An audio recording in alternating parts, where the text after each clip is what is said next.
Senang lihat kalian semua di sini hari ini. Sebelum membahas tentang gencatan senjata dengan Iran, saya punya pembaruan singkat dari Ibu Negara Amerika Serikat.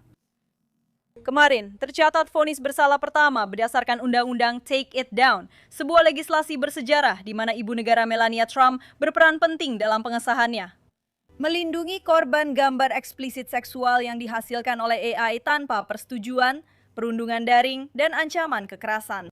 Ini adalah pencapaian besar bagi Ibu Negara, dan saya tahu bahwa Presiden sangat bangga atas upaya istrinya untuk mengesahkan undang-undang penting yang melindungi generasi muda Amerika. Oleh karena itu, kami berterima kasih kepada Ibu Negara atas upayanya, dan berharap pihak lain juga memberitakan vonis bersejarah kemarin. Terkait gencatan senjata 2 minggu yang diumumkan oleh Presiden Trump tadi malam, ini adalah kemenangan bagi Amerika Serikat yang telah memungkinkan berkat Presiden dan tentara kita yang luar biasa.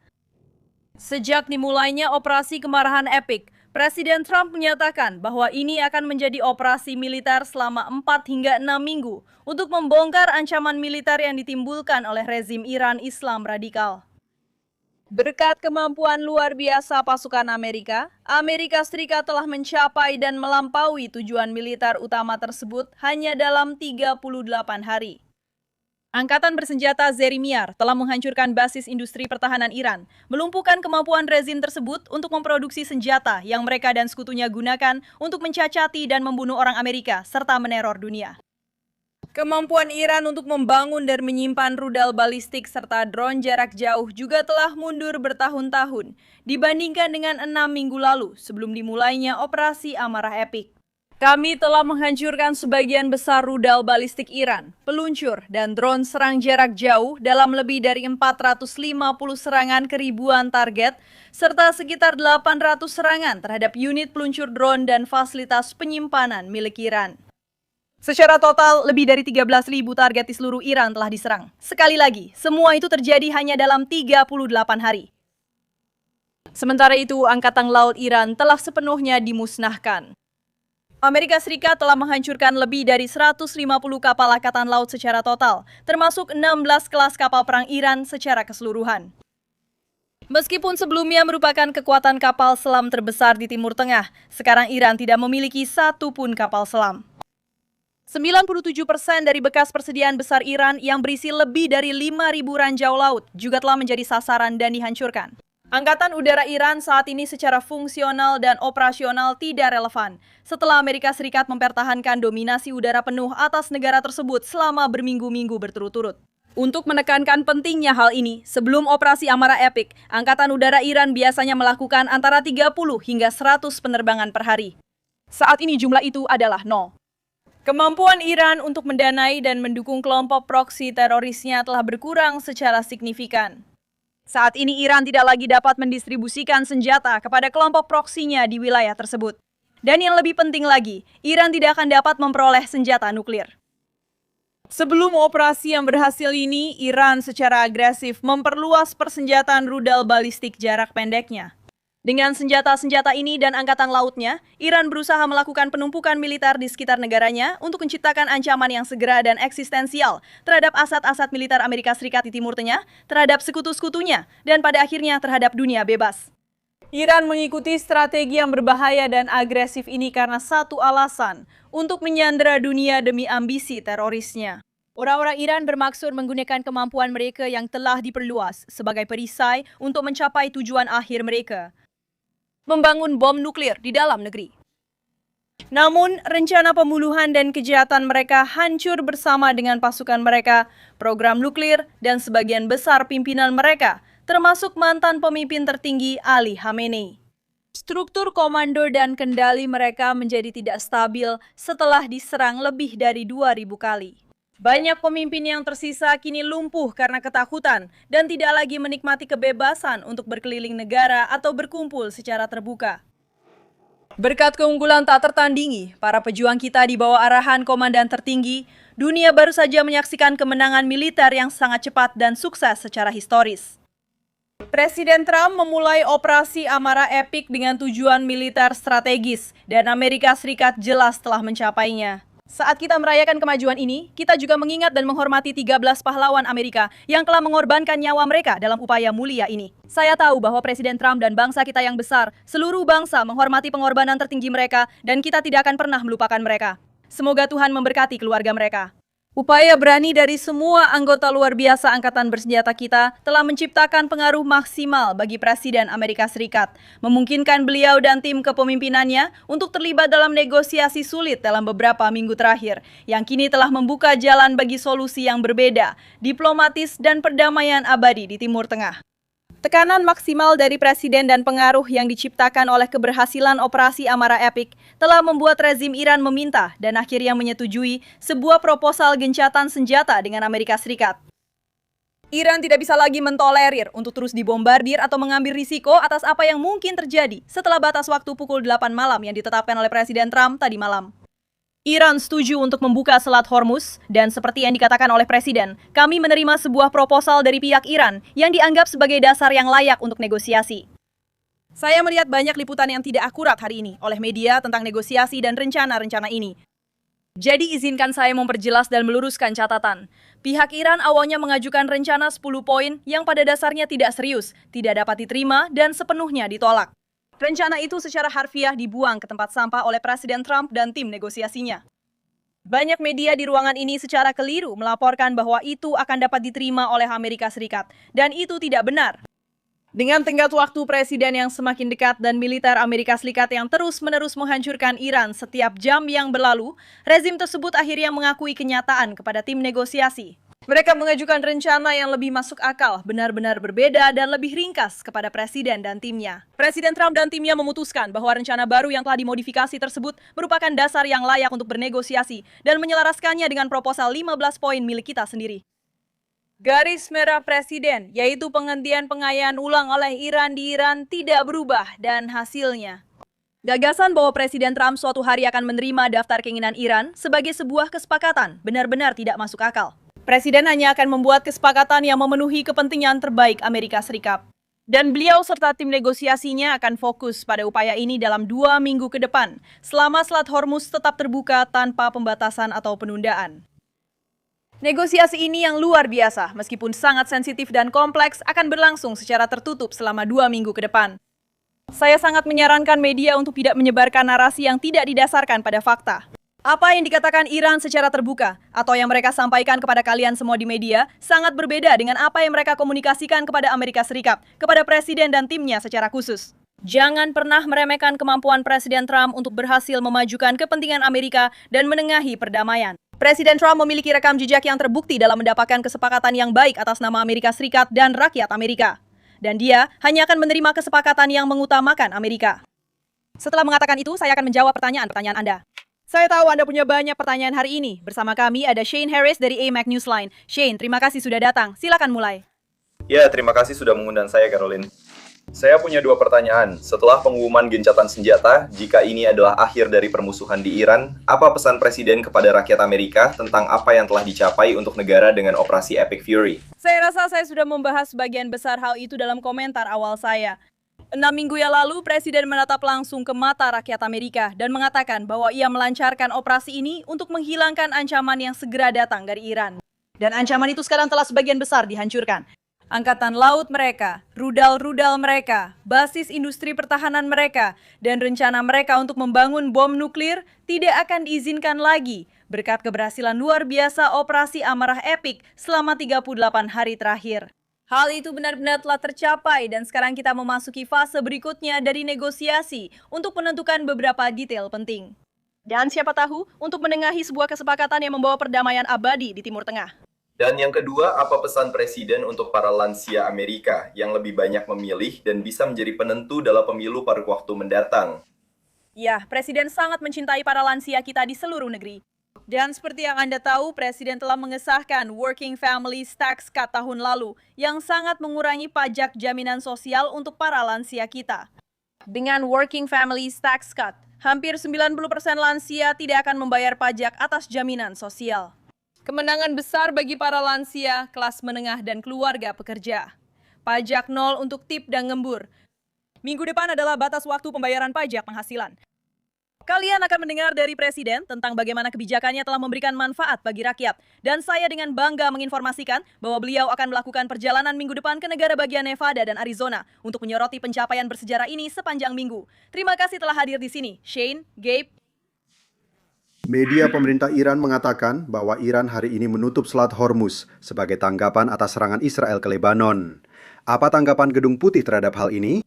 Dan Anda baru saja menyebutkan banyak keberhasilan militer, saya mengerti itu. Tapi secara strategis, bagaimana pemerintah berargumen bahwa Iran tidak memiliki pengaruh ekonomi yang lebih besar sekarang dibandingkan sebelum dimulainya? Terkait dengan laporan pertama yang disiarkan oleh media pemerintah Iran, Presiden sudah diberitahu sebelum saya naik ke podium. Ini tidak dapat diterima dan sekali lagi, apa yang mereka katakan di depan umum berbeda dengan apa yang mereka katakan secara pribadi. Kami melihat peningkatan lalu lintas di Selat hari ini dan saya menegaskan kembali permintaan Presiden agar Selat Hormuz segera dibuka kembali dengan aman. Itulah harapan beliau dan sudah dikatakan secara pribadi bahwa itulah yang seharusnya terjadi dan bahwa laporan-laporan publik tersebut tidak benar. Caroline, Presiden mengancam kemarin bahwa sebuah peradaban akan berakhir jika kesepakatan gencatan senjata tidak tercapai. Sok mengingat para pemimpin Iran sebelumnya sudah pernah mengatakan, matilah Amerika. Mengapa pantas bagi Presiden Amerika Serikat menggunakan bahasa seperti itu saat berbicara tentang target sipil? Dan apakah Presiden sedang mengejek Islam ketika mengakhiri postingannya di Truth Social akhir pekan lalu dengan segala puji bagi Allah? Bukankah itu akan memancing permusuhan dari sekutu-sekutu Muslim di seluruh dunia? Baik, saya mengerti pertanyaan tentang retorika Presiden, tapi yang paling penting bagi beliau adalah hasilnya. Dan memang, retorika beliau yang sangat tegas dan gaya negosiasinya yang kuat adalah hal yang membawa pada hasil yang kalian semua saksikan hari ini. Iran secara terbuka mengakui tadi malam bahwa mereka menginginkan gencatan senjata ini dengan Amerika Serikat. Karena mereka tidak lagi sanggup menahan serangan dari angkatan bersenjata kita yang kuat dan mematikan. Berkomitmen untuk membuka kembali Selat Hormuz yang akan dimintai pertanggungjawaban oleh Presiden dan yang saat ini sedang diawasi secara ketat dan real time oleh pemerintah. Pertama, bukankah dunia seharusnya menanggapi kata-katanya dengan serius? Dunia harus menghormati dan mendengarkan kata-katanya dengan memahami bahwa Presiden selalu lebih mementingkan hasil. Dan yang mundur adalah pihak Iran, bukan Presiden Trump.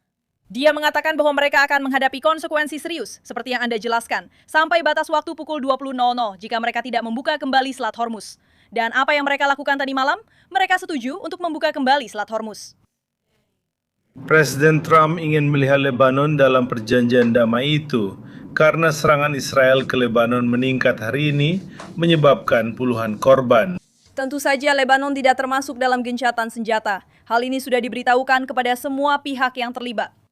Perdana Menteri Netanyahu kemarin menyatakan dukungan terhadap gencatan senjata dan upaya Amerika Serikat, serta menjamin kepada Presiden bahwa mereka akan tetap menjadi mitra yang berguna dalam 2 minggu ke depan. Apakah ada kemungkinan bagaimanapun Presiden ingin Lebanon dimasukkan di masa mendatang, mengingat tampaknya Lebanon menyebabkan atau berpotensi melemahkan gencatan senjata di Lebanon? Sekali lagi, saya yakin hal ini akan terus didiskusikan antara Perdana Menteri Netanyahu, Amerika Serikat, Israel, dan semua pihak yang terlibat. Tetapi saat ini mereka tidak termasuk dalam kesepakatan gencatan senjata. Jeff? Terima kasih. Apakah Amerika Serikat akan berpartisipasi dalam negosiasi dengan Iran di Islamabad pada hari Jumat? Saya dapat mengumumkan bahwa Presiden akan mengirim tim negosiasinya yang dipimpin oleh Wakil Presiden J.D. Vance, utusan khusus Witkoff, dan Tuan Kushner ke Islamabad akhir pekan ini. Putaran pertama akan berlangsung pada Sabtu pagi waktu setempat, dan kami menantikan pertemuan tatap muka tersebut. Dan apa peran yang dilihat Presiden untuk Himaiwa dalam memantau dan membantu Selat Hormuz ke depannya? Presiden sudah mengomentari hal ini tadi pagi. Kami akan terus memantau dengan sangat cermat. Kami akan membantu sebisa mungkin, tapi kami berharap Iran yang melakukannya, dan Presiden sudah menjelaskan hal itu dengan sangat jelas.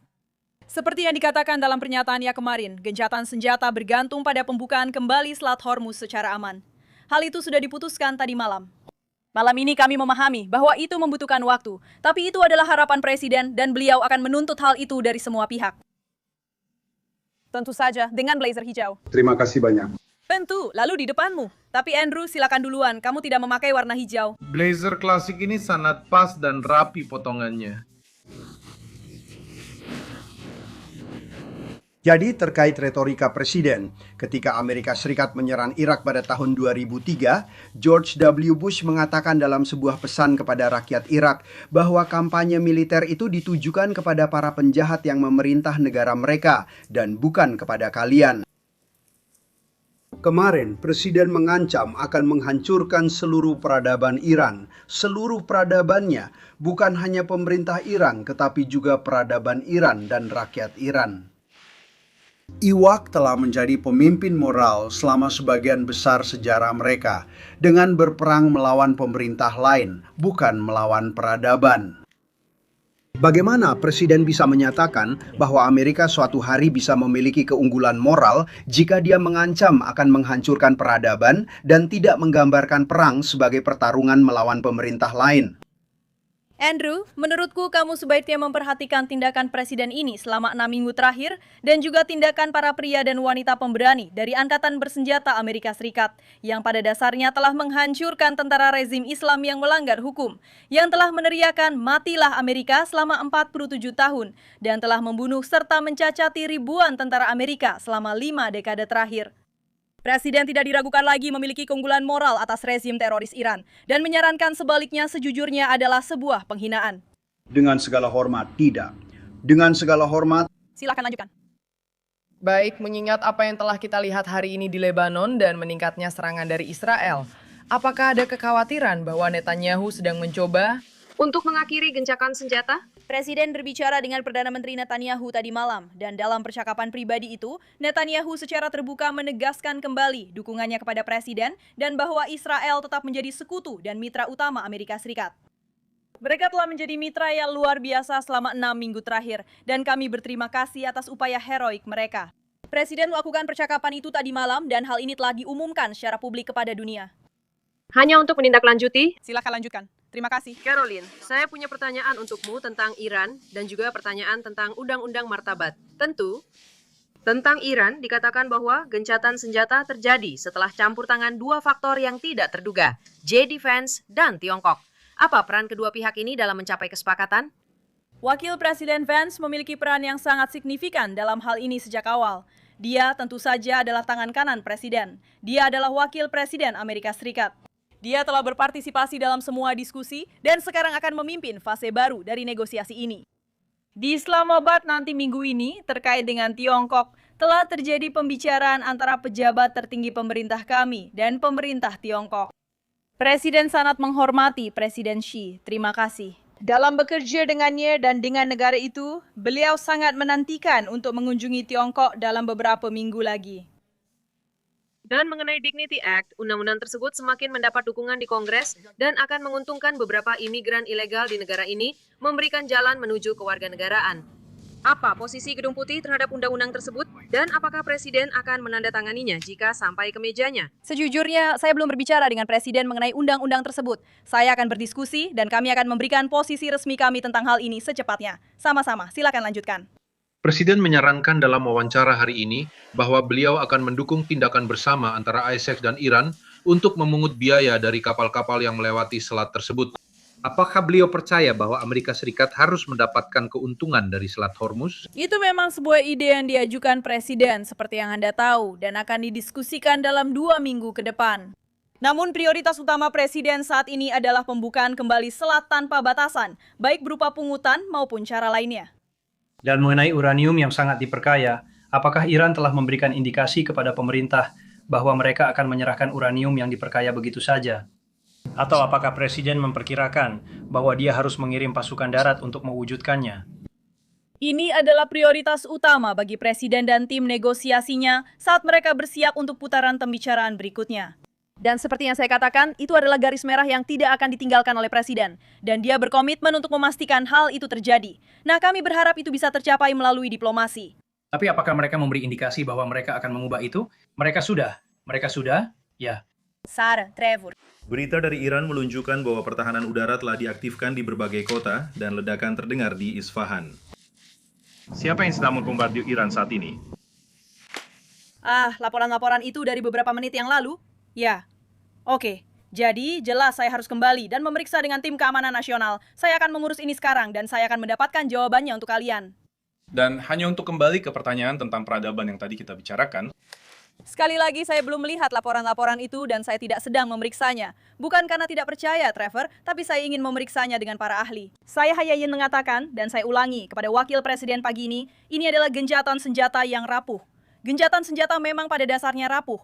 Kita sudah melihat hal ini dalam perang 12 hari antara Iran dan Israel tahun lalu. Kadang-kadang butuh waktu agar berbagai gencatan senjata seperti ini benar-benar berlaku sepenuhnya. Dan salah satu hasil dari operasi Furia Epica adalah kami benar-benar membongkar pusat komando dan kendali Iran yang membuat mereka kesulitan untuk menyampaikan pesan di sepanjang rantai komando.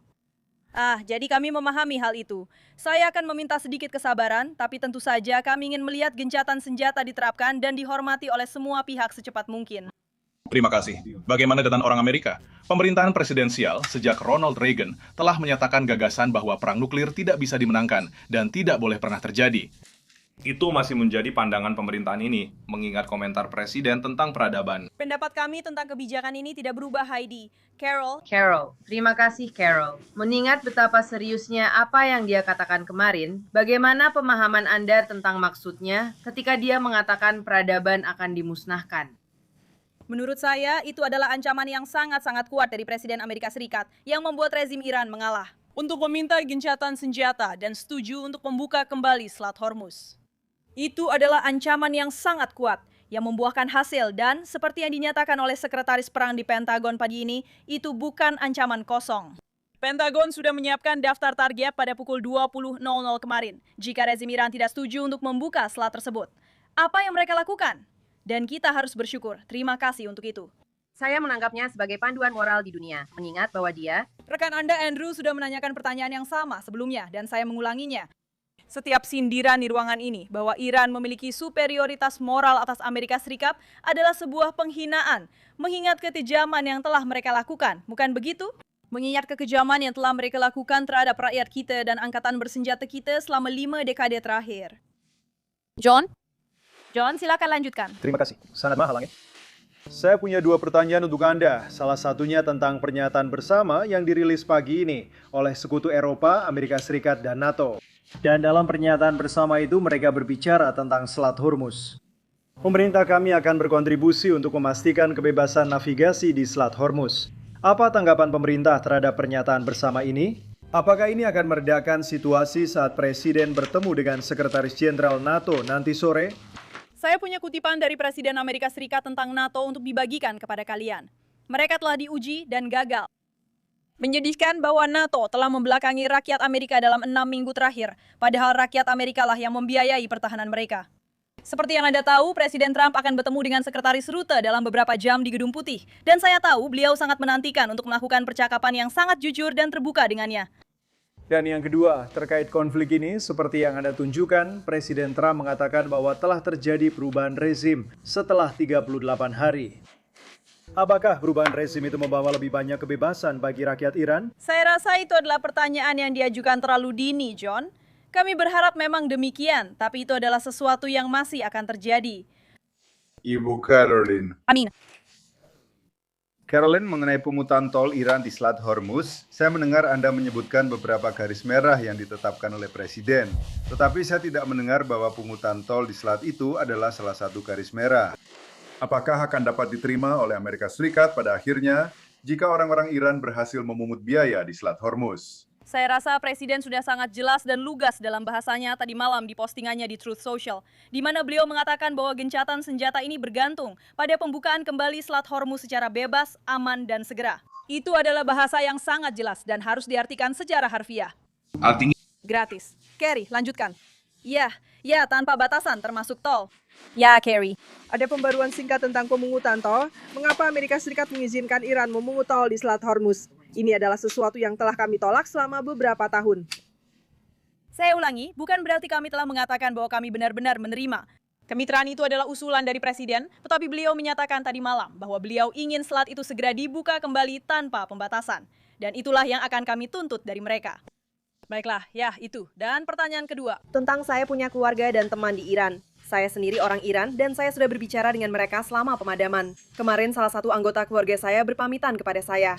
Jadi, pesan apa yang harus kami sampaikan kepada orang-orang Iran yang bertanya kepada saya apa yang harus dilakukan sekarang dan bagaimana tetap aman, karena mereka benar-benar tidak tahu harus berbuat apa. Saya rasa prioritas Presiden dan saya sebagai juru bicaranya adalah memastikan bahwa pesan yang jelas disampaikan kepada rakyat Amerika. Itulah tugas saya hari ini.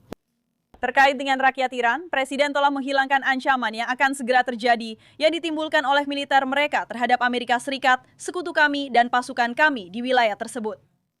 Dan tentu saja, seperti yang sudah lama dikatakan Presiden, beliau berharap Iran menjadi negara yang damai dan makmur. Kami memasuki putaran negosiasi ini untuk mencoba mencapai kesepakatan dengan rezim baru ini yang akan membawa stabilitas jangka panjang di Timur Tengah. Tunggu, tapi dia bilang mereka harus tetap di dalam rumah dan juga merebut kembali negara mereka. Jadi ada kontradiksi di situ ya. Lalu bagaimana Anda menanggapinya? Kami memasuki putaran negosiasi berikutnya dengan sisa-sisa rezim dan mereka yang sedang kami ajak bicara untuk mengupayakan perdamaian jangka panjang bagi seluruh kawasan, termasuk warga Iran juga. Caroline, yang berbaju biru silakan bicara. Ya. Terima kasih, Caroline. Gedung Putih telah mengeluarkan dan mengunggah pernyataan dari pemerintah Iran bahwa penyeberangan di selat akan dikoordinasikan dengan angkatan bersenjata Iran. Mulai hari ini, siapa yang mengendalikan Selat Hormuz? Sekali lagi, pernyataan ini keluar 12 jam yang lalu. Kami berharap selat tersebut segera dibuka kembali. Seperti yang sudah saya katakan sebelumnya, kami melihat peningkatan lalu lintas di selat tersebut, dan itu adalah sesuatu yang terus kami pantau seiring berjalannya waktu. Satu pertanyaan lagi. Siapa yang mengendalikan selat itu sekarang? Ada pertanyaan tentang deportasi pejabat Iran dan kemudian tentang negosiasi. Tapi ada juga kekhawatiran keamanan mengenai Wakil Presiden Vance. Dalam negosiasi perdamaian, Stacey Whitcomb, Jared Kushner, tentang deportasi keponakan Jenderal Soleimani, pemerintah Trump berencana untuk mendeportasi atau kerabat atau anggota keluarga pejabat Iran yang berada di Amerika Serikat. Tentu saja siapapun yang berada di sini secara curang.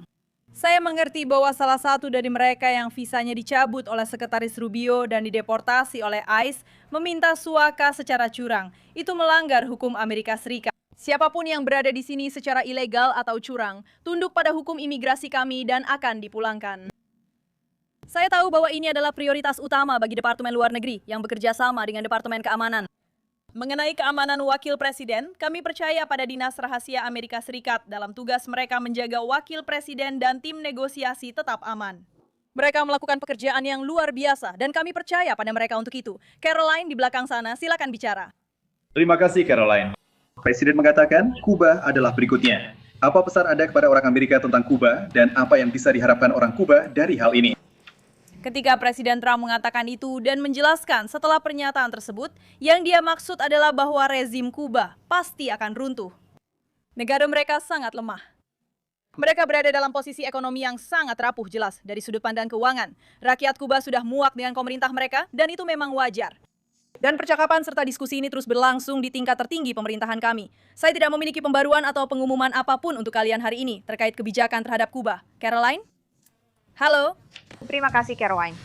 Sekretaris Hexet menyatakan pagi ini bahwa pasukan Amerika akan tetap berada di wilayah tersebut.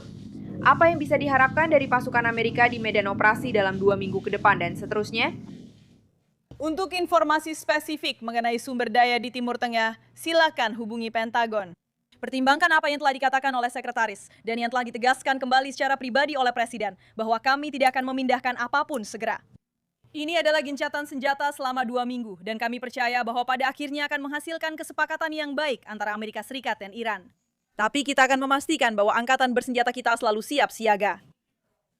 Panglima tertinggi, saya ingin beberapa lagi di bagian belakang. Tentu, terima kasih. Tapi saya tidak ada apa-apa, saya akan menjawab. Terima kasih. Mengenai NATO, apakah Anda tahu apakah Amerika Serikat masih mempertimbangkan untuk mundur? Apakah itu masih kemungkinan nyata? Itu adalah sesuatu yang sudah didiskusikan oleh Presiden dan akan dibahas dalam beberapa jam ke depan bersama Sekretaris Jenderal Ruti. Dan mungkin kalian akan mendengarnya langsung dari beliau setelah pertemuan itu nanti sore. Terima kasih semuanya.